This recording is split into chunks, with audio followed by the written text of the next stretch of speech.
Yeah, right here's fine.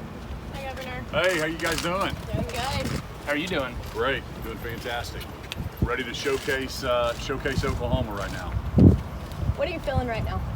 Well, it's really kind of a festive mood. I know the president's excited to come. We're fixing to head to welcome the vice president. He'll be flying in a couple hours. And with 1 million people that requested tickets, it's really remarkable that it's first happening here in Oklahoma. And we're excited to have the president. Most of the other states don't realize that we've been open. We've been starting to open for 58 days, and we've been fully open since June 1st. And so it's just it's really amazing that the eyes of the world are on Oklahoma tonight. Are you worried that there's plenty of concern? You know, you've heard it all week and the last couple of weeks about the concern of this weekend. What's your reaction to that?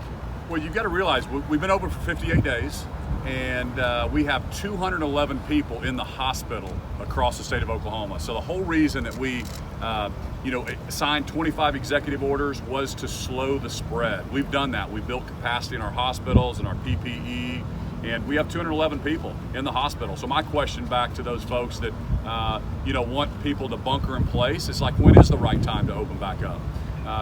And the positive cases that we've seen, we knew we were going to have some more positive cases as we started opening up over the last 58 days. But when you look at the data, and this is the thing I've told Oklahomans, is we're always going to be focused on the data. Here's what the data says in Oklahoma. 68% of the cases that have been positive since we've opened have been the age of 50 or below. When you look at the death rate of 50 or below, we've had 4 deaths out of 4,000 positive cases. That's 0.09%. So I'm going to continue to give the data to Oklahomans and let them have the freedom to make those choices for themselves and their family. Governor, we already have one arrest by Tulsa police, and it was live on air. A woman allegedly trespassing inside the gates for a peaceful protest. What do you have to say to people that are coming here that are exercising their rights of peaceful protests? Well, we welcome the freedoms to peacefully protest, and our law enforcement is going to protect the rights for people to protest peacefully.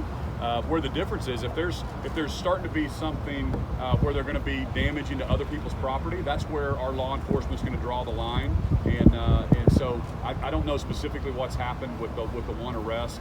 But Oklahomans, I'm not worried about Oklahomans. We've had peaceful protests for the last 2 weeks in Oklahoma, and we haven't seen what we're seeing on television in other states. I'm really proud of what Oklahomans have done. I've been very, very pleased with it. Are you concerned that people coming in? Outsiders coming here to cause trouble this weekend? Can you tell us where that information comes from, or who it is? We've heard the same things that you've had, and we monitor that. Our law enforcement has been monitoring that. We've heard about them busing in and bringing people from outside to agitate.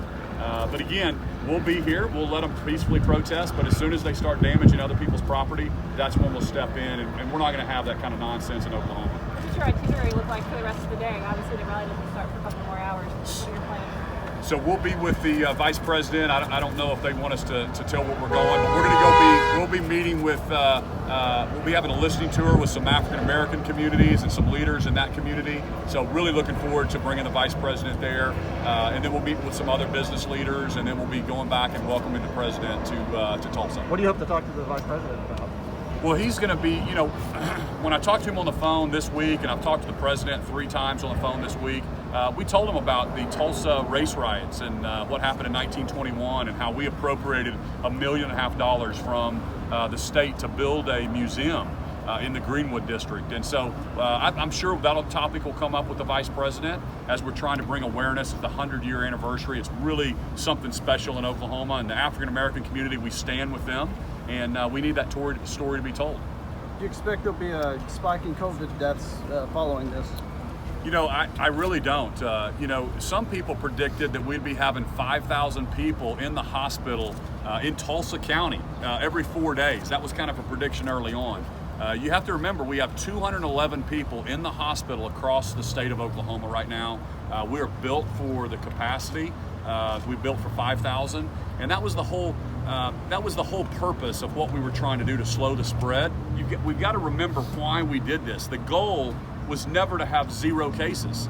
And so these other states that are sitting here, do they think they're going to have 0 cases in August or September or October or November? So we're so proud of Oklahomans. We're leading the nation right now. It's something that we always talk about, being a top 10 state. We're excited about where we're at. I'm so proud of Oklahomans. Have you talked to the president about why he chose Tulsa? You know, we talked to the president about that, and it was, you know, some of the reasons he chose here was because of the good data that we had, because we were one of the first states to reopen. He just wanted to highlight that. We've got some great facts in Oklahoma. We're the first state to go to phase 3, and I think he wanted to start his rally here, and we're excited to have him. I'm sure he'll have, you know, 100 more of these rallies across the country until November, and I'm assuming candidate Biden will have some rallies as soon as he gets out of the basement. Amen. Was there any particular reason he chose Tulsa instead of Oklahoma City? You know, I don't know why he chose Tulsa over Oklahoma City.